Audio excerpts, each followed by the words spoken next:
বাংলাদেশে সূর্য ওঠে সেটাও বিএনপির জন্য, সূর্য অস্ত যায় সেটাও বিএনপির জন্য, এটা নিয়ে কথা বলার কিছু না। তো চলিয়ে শুরু করতে हैं।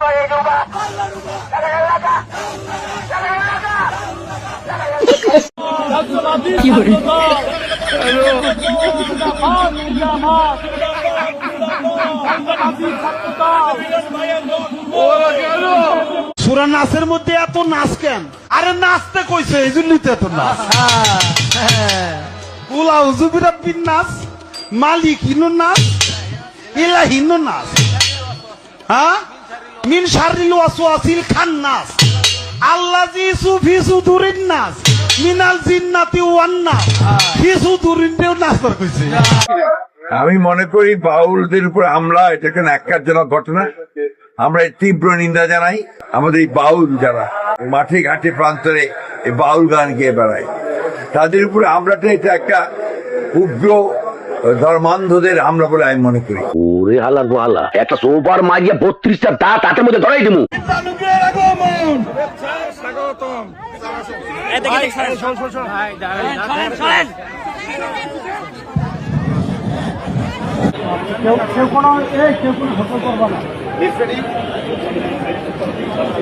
এই সরকার অনেকগুলো কাজ করে ফেলেছে যেগুলো নাকি তাদের দায়িত্বের মধ্যে আসে না।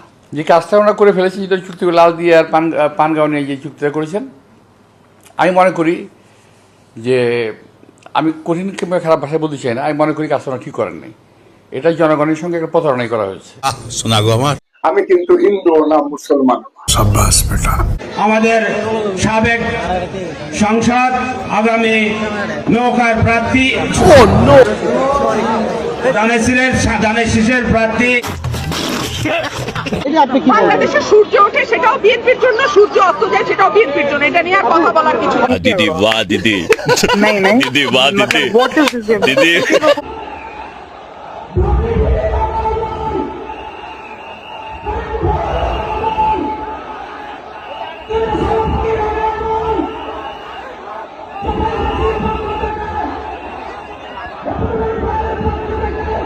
ইসলাম একেবারে এমন কাছাইছে, ন্যূনতম যদি সুস্থ নির্বাচন বাংলাদেশে অনুষ্ঠিত হয়, বিএনপি শুধু পরাজয় বরণ করবে না, বিএনপির অনেক হেভিয়েট প্রার্থীদের জামানতনামা থাকবে না।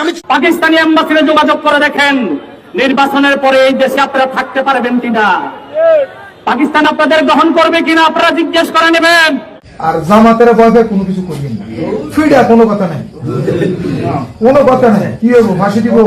হুজুররা এক হইলো, হুজুররা হইলো দেশদ্রোহী লোক, যুদ্ধের সময় দেশের বিরোধিতা করছে।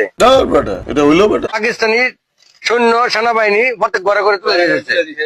কারো মা বোনরে যদি নাকি পাকিস্তানিরা লাগায় যায়, তোরা তালিকাটা আমার কাছে দিস, আমরা খোঁজ খবর নিব, নিয়ে তারপর দেখবো। 30 লক্ষ মা বোনের ইজ্জত নষ্ট হয়েছে তাগর দ্বারা।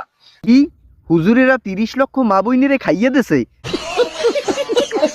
আমি প্রথম দিন থেকে বলছি এই কোর্ট আমি মানি না। মিডিয়া জানতে পারেনি, সবাই জানবে না কেন? আমার ইউটিউব শুনেন, আমি এই কোর্ট মানি না, এই কোর্টের আমি বিচার মানি না। ইউটিউবে বলছি, টক শোতে বলছি, প্রতিদিন বলছি, এই বিচার আমি, এই কোর্টের বিচার আমি মানি না। আপনি এটা চিফ প্রসিকিউটরকে বলছেন শিবিরের কর্মী। শিবিরের মানে কি?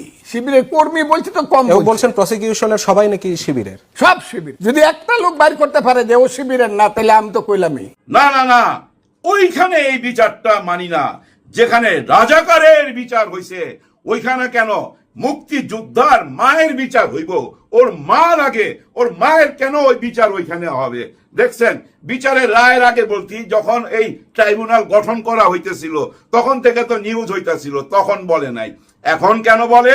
ভাই সোজা অঙ্ক জানেন, নির্বাচন সামনে, আমার আওয়ামী লীগের ভোট চাই। হ্যাঁ ভাই, আওয়ামী লীগের পায়ে ধরবে তো। এই 2 দিন পরে দেখবেন আওয়ামী লীগের ভাই বোনদের বাসায় যায় না, পায়ে ধরে কান্না করবে ভোটের জন্য। আমার জীবন আজকে 78 বছর, এটাই আমার জীবনের শেষ ইলেকশন। আমাকে আপনারা 5টা বছরের জন্য একবার দেখেন, আমি আপনাদের ফজলুর রহমান।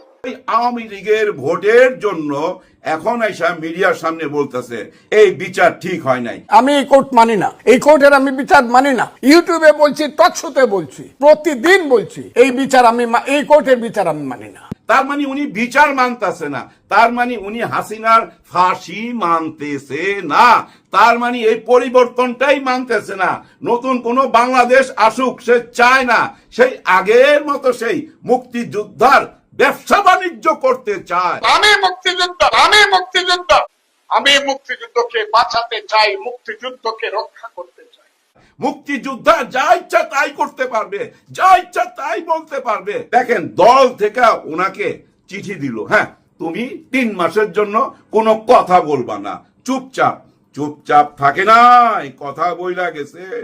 কিন্তু 3 মাস শেষ হবার আগেই ওনাকে আমি আবার নমিনেশন দিয়ে দিলাম।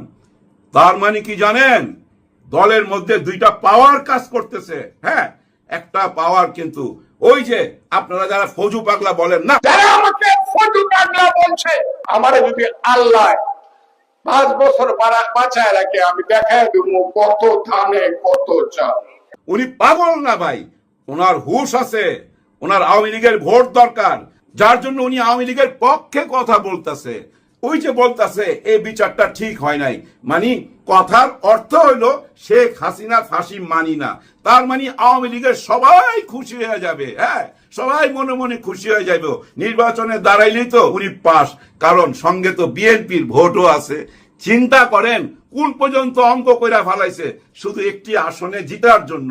জানি না কি সেবা করবে দেশের। হ্যাঁ ভাই, আমি জানি না, অতীত থেকে তো দেখে আসতেছি মারে, কখনো গামছা পাঠি, কখনো নৌকা, একবার বোধহয় বদনাও দাঁড়াইছিল, জানি না, মনে নাই। যাই হোক, আবার নৌকা থেকে বিএনপিতে আসলো ধানের শীষে।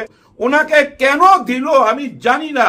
উনি একাই তো বিএনপি কে ডুবাই দিতেছে ভাই। এই যে মানবতা বিরোধী অপরাধ বিচার ট্রাইব্যুনালে ফজলুর রহমান সাহেবকে যে ডেকে পাঠাইলো, হ্যাঁ ভাই, ওনার নামে মামলা হয়েছে, ওনাকে ডেকে পাঠাইছে। কেন আপনি বললেন এই বিচার মানেন না? হ্যাঁ, উনি বলছে তো এরকম কথা, প্রমাণ দিতে পারবে ভাই, অনেক ভিডিও ক্লিপ আছে। কিন্তু জানেন উনি ওইখানে যা কি করবে, আমি অগ্রিম বইলা দেই, উনি বলবে না না এগুলা এআই দিয়ে বানাইছে।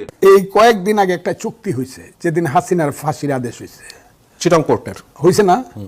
হাসিনার চুক্তি যদি করতো, সেন্ট মার্টিন দ্বীপ যদি দিত, করিডোর যদি দিত, থাকতো কিনা আমি জানি না, কিন্তু এত তাড়াতাড়ি যাইতো বলে আমার মনে হয়। সেন্ট মার্টিন তো কাউকে দেওয়া হয় নাই।